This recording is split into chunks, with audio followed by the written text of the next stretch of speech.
Great. All right. Looks like we have one more coming in. This is the regularly scheduled meeting of the Tennessee Auctioneer Commission.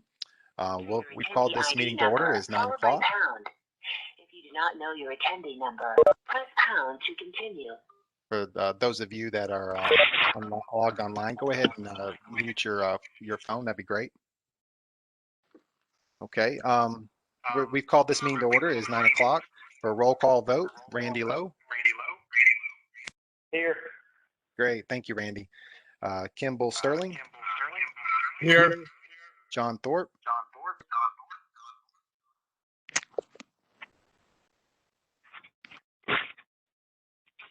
John Thorpe. Here. Great. Jeff Morse. Here. Dwayne Rogers. Here. All right. We have a quorum. All right. For the notice of meeting then, notice of the May 17, 2021 meeting of the Auctioneer Commission, including date, time, and location, has been noticed on the website since May 18, 2020. Additionally, this month's agenda has been posted on the website since May 7, 2021. Statement of necessity. Anna, would you mind reading that into the record? Sure, thank you. This is an electronic scheduled meeting of the Tennessee Auctioneer Commission. Notice of this meeting was posted to the Commission's website on Monday, May 18th, 2020, and this month's agenda was posted on Friday, May 7th, 2021. As there is not a physical quorum present, a statement of necessity will be read into the record and filed with the Tennessee Secretary of State as required by statute. Pursuant to Tennessee Code annotated section 8-44-108B2, which states if a physical quorum is not present at the location of a meeting of a governing body, then in order for a quorum of members to participate by electronic or other means of communication, the governing body must make a determination that a necessity exists. The determination must include a recitation of the facts and circumstances on which it was based. Further, Tennessee Code annotated section 8-44-108A3 defines necessity as matters to be considered by the governing body at that meeting require timely action by the body that physical presence by a quorum of the members is not practical within the period of time requiring action, and the participation by a quorum of the members by electronic or other means of communication is necessary. As stated, this is a previously scheduled meeting of the Tennessee Auctioneer Commission that is now being held via Cisco WebEx. The purpose of this meeting with members attending by Cisco WebEx is to conduct regular business of the Commission, including but not limited to budget review, the Assistant Director's report, and complaints. Furthermore, it is necessary for this meeting to be held electronically due to the COVID-19 emergency. It is appropriate this meeting be held electronically as the state and department continue to monitor, plan, and implement appropriate measures to protect the health and safety of citizens and government officials. All voting will be conducted by roll call. All right, great. Thank you, Anna.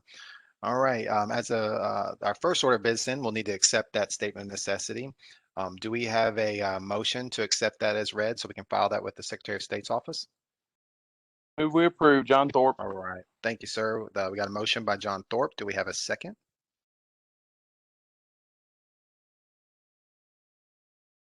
I'll second it. Dwayne All right, Rogers. Thank you, Mr. Rogers. For a roll call vote, Randy Lowe.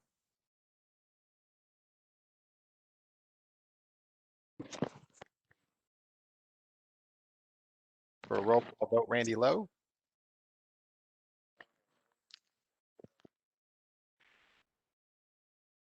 Randy, you may be on mute there. Randy Lowe, are you available? Okay, we'll move on down then. Kimball Sterling.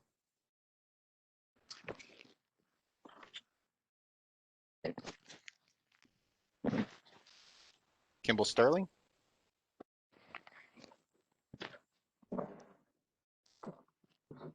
Kimball, are you still present? Can you hear me? I can, yes, sir. We were trying to prove the statement of necessity. Is that an aye or an nay? That's an aye. All right, thanks, sir. John Thorpe. All right. Jeff Morse. Aye. And Dwayne Rogers. Yes. All right, thank you. That is approved. We'll get that filed accordingly. All right, for the agenda. All right. Is there any comments, any edits as the agenda there but in front of you? Is there any additions? Of course, we always have the new business section, so if there's any additional items, we can cover that there as well. All right. Hearing none, then we'll entertain a motion to accept the agenda as written. Do we have such a motion? Kimball Sterling, I move we accept it. All right. Thank you, Ms. Sterling. We got a motion from Kimball Sterling. Do we have a second? Second. All right. Thank you, Mr. Morris. For a roll call vote, we're going to try Randy Lowe. Are you still there? Okay. Hey, Glenn, I don't see Randy on my board. He may not be with us. Yeah, he was one of the calling users, but he might have got disconnected. So we'll just we'll move on then until he can rejoin us. All right. Kimball Sterling. Yes. All right. John Thorpe. Yes. Jeff Morris. Aye. Dwayne Rogers. Yes. All right, great. Thank you, gentlemen. All right, moving on to the next item of the agenda, the February minutes. I'll give you a moment to sort of collect yourself there. Of course, you guys have already read that. Is there any edits there or comments in regards to the minutes? I move we accept them as written. All right, thank you, Mr. Morris. Do we have a second? Yep. All right, thank Sterling, you, I'll Mr. second. Thank you, Ms. Sterling. For a roll call vote, Kimball Sterling, Yes. John Thorpe, Jeff Morris, Aye. Dwayne Rogers. Yes. All right, great. We'll get Glenn, those can you printed hear and me published. now? Yes, there you are. All right. Okay, I had to go back out and come back in. I could hear you all, but I guess you couldn't hear me. So I reconnected again. Hopefully, Well, welcome back. We're at the director's report now. We're gonna we're gonna go over the budget. Okay. If everyone can go ahead and put your mics back on mute, we're getting a little bit of feedback. That'll be a little tricky because we'll have to toggle back and forth as we vote. But unfortunately, to avoid that feedback, we'll just go ahead and do that. All right. All right, director's report, budget, that's the first item on the director's report. This is informational purposes only. We won't need to vote on anything here. But at our last meeting in November, we covered the months of October through December. So as a result, we will primarily be looking at the last 3 months of record. We'll be focusing really on January through January through March.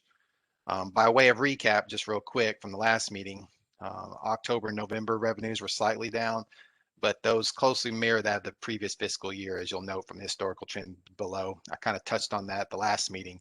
Just want to revisit that right quick to get you caught back up since it's been a few days since November. As for the technology expenses for the month of March, that $2,000 there appears to be a little higher than average. I touched base with accounting on that itemized portion, and accounting informed me that those administrative cost backs were due to several enhancements, system enhancements. So, unless we have more of the same next month, we should be back on target. We do have more legal cost backs and subsequent investigation expenses that carry through this quarter. But other than that, nothing outside the ordinary. Everything seems to be trending according to the regular process and trends that we've experienced historically. Just to give you a short recap, without going to each month, it looks like right now we are in a surplus for this fiscal year of 25,000, which brings us to a reserve balance of 490,000 roughly. And of course, we'll continue to monitor that as we continue and to make sure that it's on target with our fiscal strategic plan. But other than that, I didn't see anything that jumped out at me. Does anyone have any questions in regards to what they see before them? Okay. Hearing none, then we'll move on to the next item, and that would be the NAA conference. As you know, the National Auctioneer Association has an annual conference each year, and in that, this year they're going to be holding that in Minneapolis. And before we've sent Mr. Morris, he's been our representative primarily due to his involvement and his work at NAOA. And so we have an opportunity to send him and or other members as well. So if there's any expressed interest, I'll let you have that discussion, and or we can move on towards nominating, sending one of our board members to that conference again this year. But that'll be July 13th to 17th in Minneapolis. I'll speak to that, Glenn. This is Jeff. I've had the privilege of representing the commission at the NAA conference and show each year, and would really appreciate the opportunity to go back again this year. Thank you, Mr. Morris. And we appreciate you representing us as well. You always come back with a pretty good report, and we appreciate that information. Does anyone have any comments, or we could, of course, entertain, this would be an opportunity for us to entertain motions. We can send Mr. Morris, and if there's somebody else that'd like to go as well, please express that. I'll make the motion that we send Jeff Morris to the NAA. All right. Thank you, Randy. Do we have a second in that regard?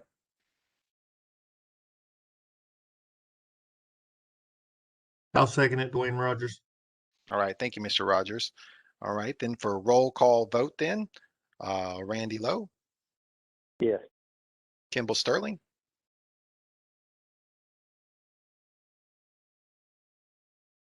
Kimball Sterling. All right. Yes. Great. All right. John Thorpe. Yes. All right. Jeff Morris Yes. and Dwayne Rogers. Yes. All right. Thank you, gentlemen. We'll get that paperwork filed and get that moving. And thank you, Jeff, for being willing to represent the commission again. We appreciate your work there. All right. I think we're ready for the next item. Things are moving along pretty swiftly. It's a kind of abbreviated agenda, but I imagine we'll make up for it next meeting. That's for sure, right? So we can move on to the legal portion. I believe we're ready for the legal report. Shalina, if you're available. Yes. Good morning, Commission members. This is Shalina Brown, Associate General Counsel at the Legal Division. I will be presenting to you the May 2021 legal report dated May 17th, 2021. The first item is complaint number 2021003331. This complainant is an anonymous Tennessee resident, and the respondent is a principal auctioneer, a licensed principal auctioneer / affiliate auctioneer. The complainant alleged that the respondent had been auctioning real estate without a real estate license. The complainant alleges the respondent auctioned real estate in October 2020 and in January 2021, and claims that this respondent's firm only recently hired a real estate broker in 2021. Both the respondent and their principal broker of the firm both submitted a response to this complaint. It appears that the complainant, and of course they are just speculating that this is the wife and mother of 2 employees of a competitor in the area. And the respondent has stated that one of the individuals who joined the competitor firm was previously a partner at the respondent's firm, and there were problems that arose in their business relationship. The respondent believes this is a malicious complaint and lacks any merit. The respondent's firm has always had a real estate broker retained within the firm. The auction referenced in the complaint did have a real estate broker handling the transaction, and the contract was executed by a licensed real estate broker. As a result, my recommendation here is to close this complaint.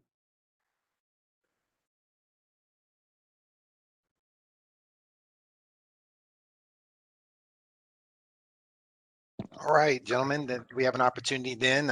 First of all, if you had any questions for Miss Brown, we can address those. But if not, and you accept her recommendation, we'll need a motion in that regard. Do we have a motion to close this complaint? Hey, this is Kimball. It's Kimball Sterling. Should that not go to the real estate commission and not to us?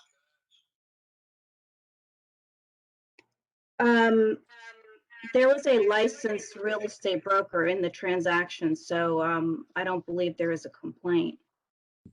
Well, I think the disagreement with the auctioneer may be doing it. The real estate commission would look into this, and we never should have heard this complaint. Okay, it can be referred to the real estate commission. That would be my suggestion. They can definitely take a look at it, Mr. Sterling.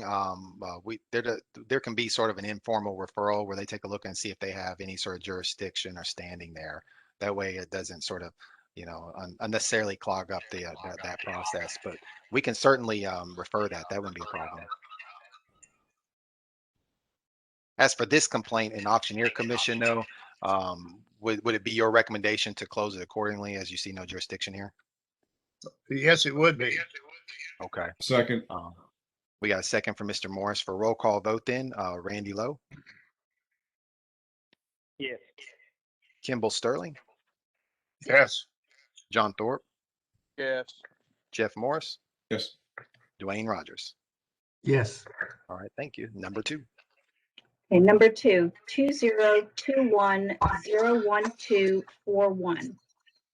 This complainant is a Tennessee resident and employee of the city of Franklin, and the respondent is a unlicensed auctioneer firm. At least the allegation is such. The complainant alleged that the respondent placed a massive amount of auction signs, 100 plus, in the city of Franklin's right-of-ways on or before February 12, 2021. On February 13th, the complainant had to remove all these signs, and these signs read, quote, "forced auction to avoid bankruptcy," and listed a telephone number. The complainant called the number on the signs and left a voicemail advising the auction firm to remove the signs from the right-of-way. There was no information, licensure information about the firm or the principal auctioneer, but there was a website for the auction firm. And this auction event was advertised to be held on February 15th at a nearby hotel in the area. The complainant alleges the respondent is operating without a license.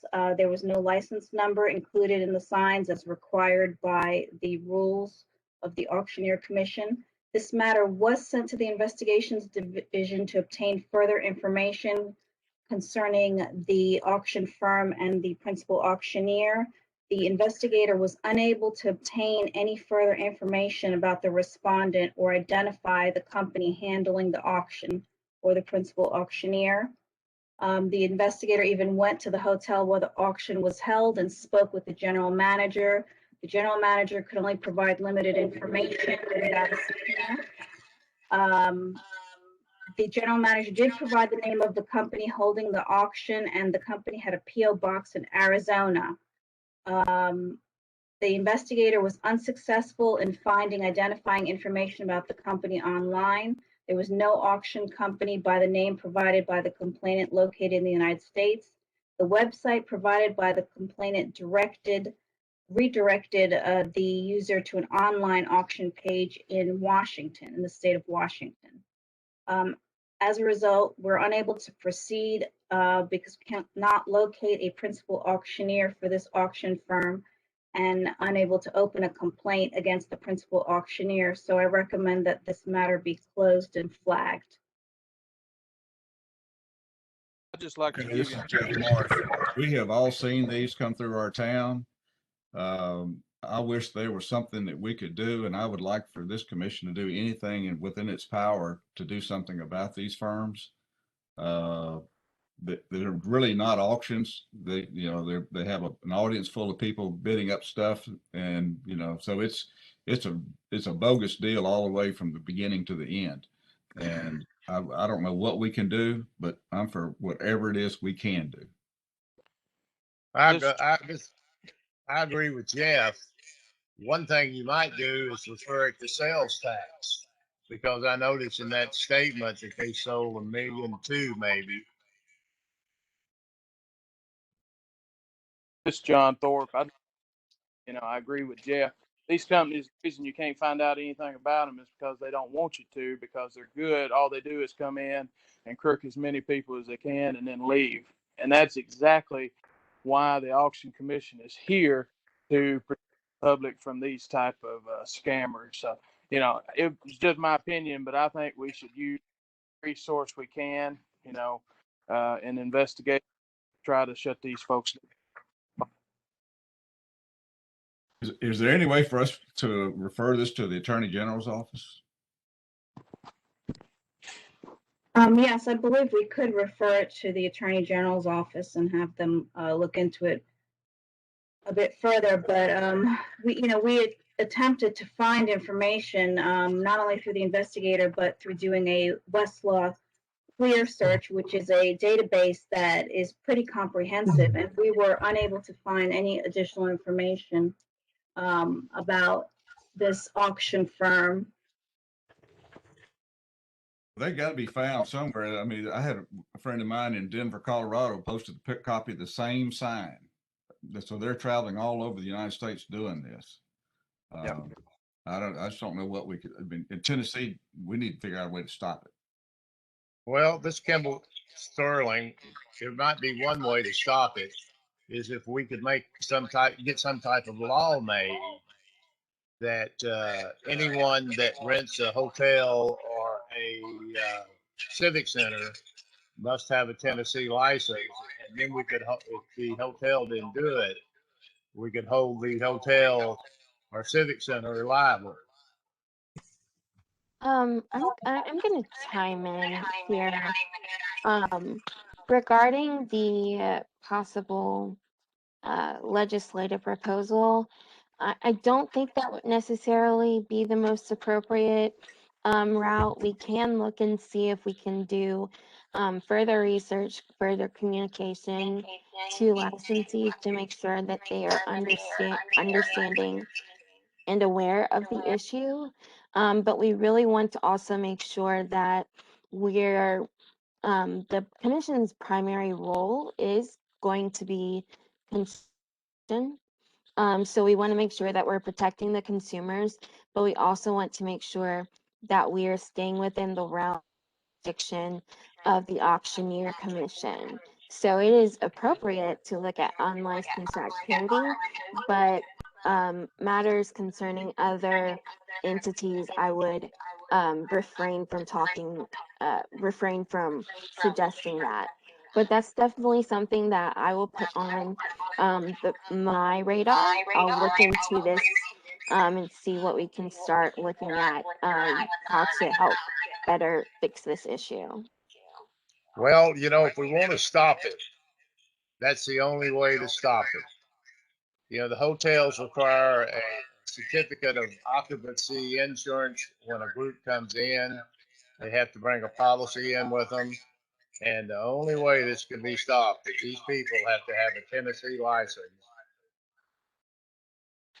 Thank you, Anna. I understand that licensure is important, but I don't think requiring hotels to be involved would be appropriate. I think it's a little bit outside of our purview. Plus, I would just like the commission to remember that we want to make sure that we are not over-regulating. We want to be sure that we are not running afoul to anti-competitive practices.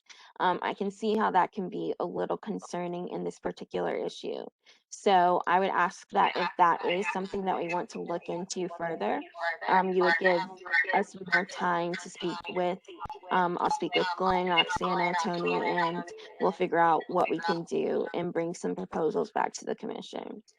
A lawyer has to have a Tennessee license to practice law in Tennessee, and I don't see much difference in requiring something like that. But that's my feelings about it. Thank you.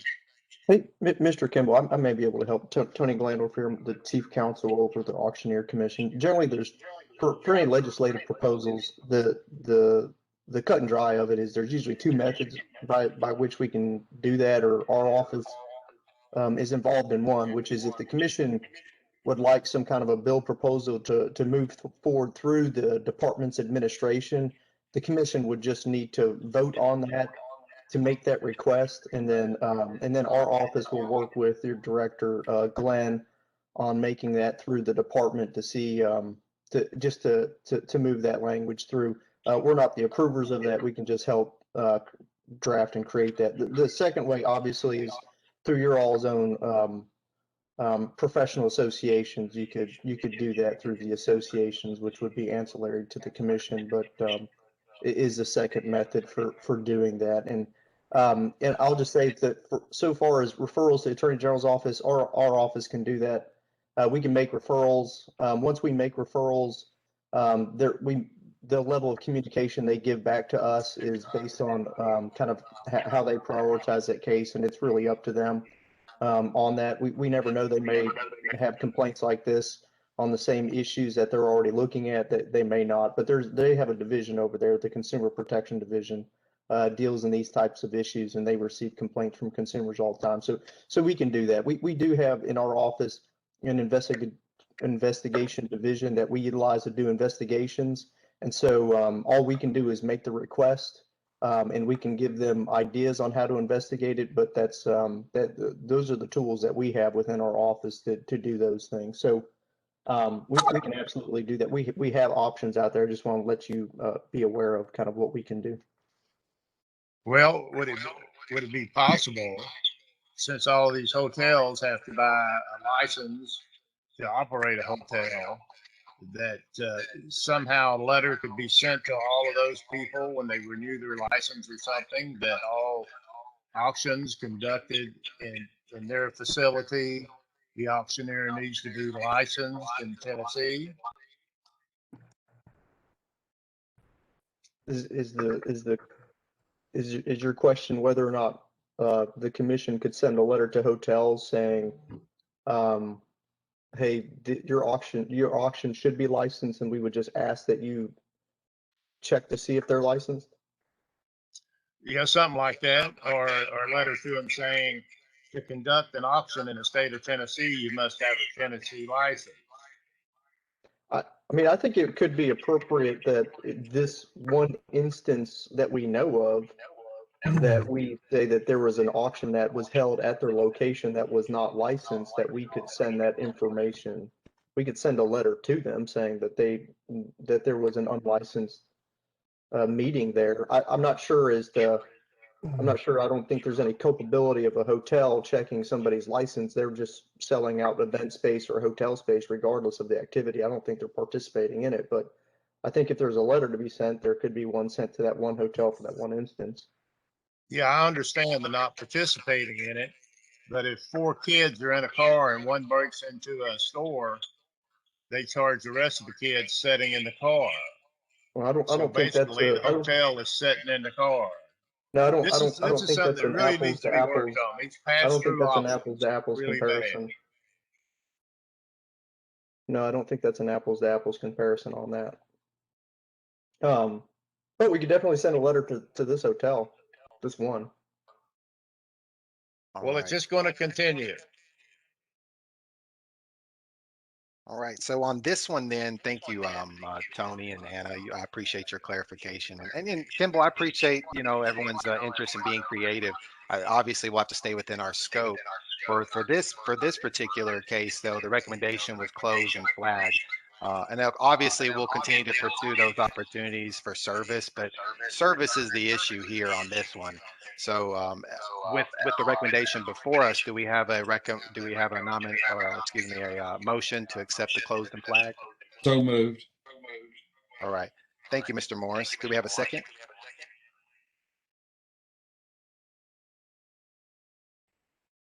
Do we have a second? Is that was that Mr. Thorpe? Randy Lowe, second. Oh, Randy Lowe. Thank you. All right. It's for a roll call vote then. Randy Lowe. Yes. Kimball Sterling. No. John Thorpe. Jeff Morris. Yes. And Dwayne Rogers. Yes. All right. Thank you. All right. That one is cleared. And then on to number 3. Okay, number 3, 2021-017-411. This complaint was administratively opened by the Auctioneer Commission's Administrative Office. This respondent was randomly chosen for an audit of continuing education, and there was a deficiency. The respondent was contacted about the deficiency, and the respondent provided a response and takes full responsibility for the continuing education deficiency and stated it was a mistake the date passed for completing the continuing education. The respondent paid the necessary fees for licensure and did not realize that it had been 2 years since continuing education had been completed. The respondent will do whatever is necessary to resolve this and has signed up for the necessary continuing education courses. My recommendation is to authorize a contested case proceeding for failure to meet basic requirement of licensure with the commission pursuant to the commission's rules 0160-03.3, requiring licensees to obtain 6 hours of continuing education per renewal cycle, and assess a civil penalty of $500 and provide proof of completion of the continuing education courses. This is John Thorpe. In that audit, did you look back way to 2018 and make sure they had all their license, their CE on time before that? Yes, this auctioneer was licensed in 2018 and did obtain the necessary education. Okay.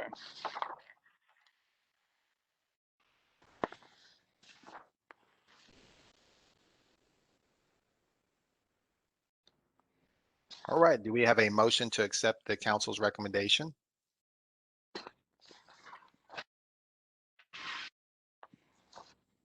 So I guess still, so in 2018 he completed the, I guess, the 30-hour course, and that counted as the E for those 2 years. Correct. Okay. Thank you.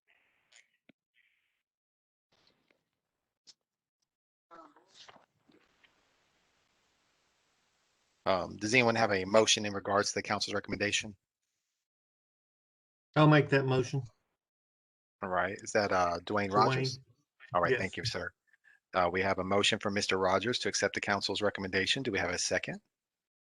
Before we start to vote or accept that thing, $500 seems like it's a little bit high for just missing out on your CE and you got it back up to speed. That just a feeling I had. I concur with Mr. Morris.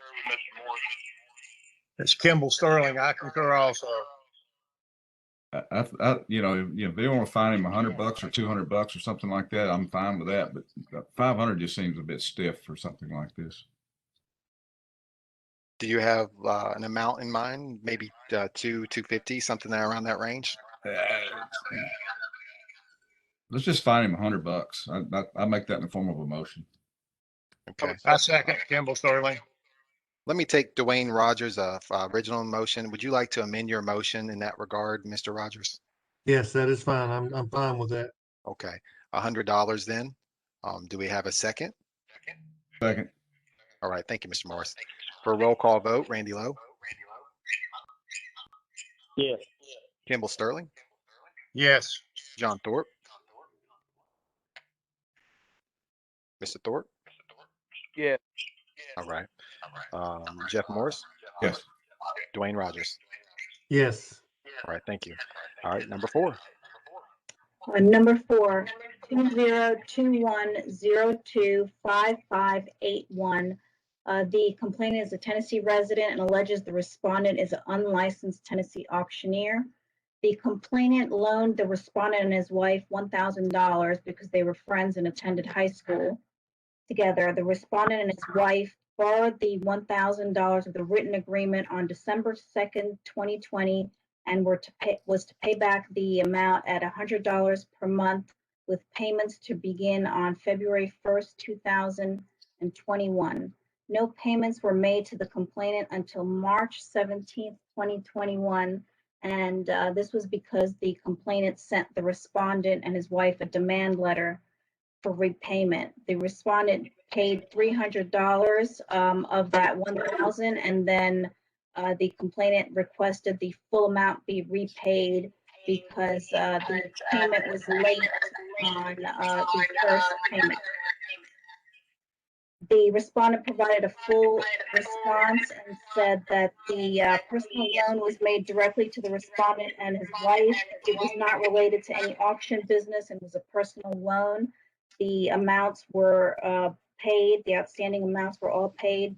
Respondent is not engaged in any auction business and has thought about beginning an auction house and opening one and is still working out the details. The respondent is not operating an unlicensed auction business and has not violated any of the laws and rules of the Auctioneer Commission. My recommendation is to close this matter. So moved. Move we All right, thank concur. All right, we have a motion from Mr. Morris and Mr. Thorpe. Was that a second? Yes. All right, great. All right, for a roll call vote then, Randy Lowe, Yes. Kimball Sterling, Yes. John Thorpe. Yes. Jeff Morris. And Dwayne Rogers. Yes. All right, great. Thank you, gentlemen. That dispatches of the legal report. Shalina, did you have any other comments? No, I'd just like to thank you, commission members, and that concludes the legal report. Thank you so much. And then this is works out for a perfect transition to Tony. Tony, did you have an announcement for us? I did, yeah. Thank you all for giving me an opportunity to talk with you all. I don't get to meet with the Auctioneer Commission that much, so I appreciate it. We are going to make a transition within our office for the preparation of the legal report moving forward. You've had Shalina, who's done a fantastic job of creating a legal report for you all, and as your disciplinary counsel. After this meeting going forward, who's sitting in the meeting with us, Stuart Huffman is an assistant general counsel within our office, and I'm assigning him, and he'll be taking over the review of the legal report, providing the legal report to you all, and then the disciplinary actions for the Auctioneer Commission moving forward. The cases that Shalina is presenting that she'll continue to keep those cases and see those to the end, but moving forward, those assignments will go to Stuart. The reason for the switch is because within our office, we have to, from time to time, balance the workload that we have amongst our attorneys. And over the last probably 10 months, Shalina has been inundated with more cases than all of the rest of our attorneys, disciplinary counsels within our office. And it's as her supervisor, it's my responsibility to ensure that we have a balanced workload. So Stuart will be the one who's going to review these cases moving forward, and he currently is disciplinary counsel for the Motor Vehicle Commission, and had previously, and for architects and engineers, and he had previously done the accountancy board. So Stuart comes with you all with a wide variety of legal experience. With well over a decade of licensure as an attorney, both in the private sector and in the state sector, and I'm sure that he will do great things for you all. So does anybody have any questions of me regarding that?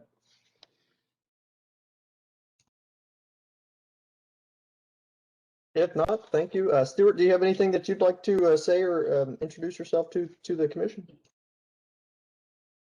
No, I'm happy to be able to help the Auctioneer Commission, and look forward to working with everybody. Welcome aboard, Stuart. Thank you very much. I hope to meet everybody in person soon.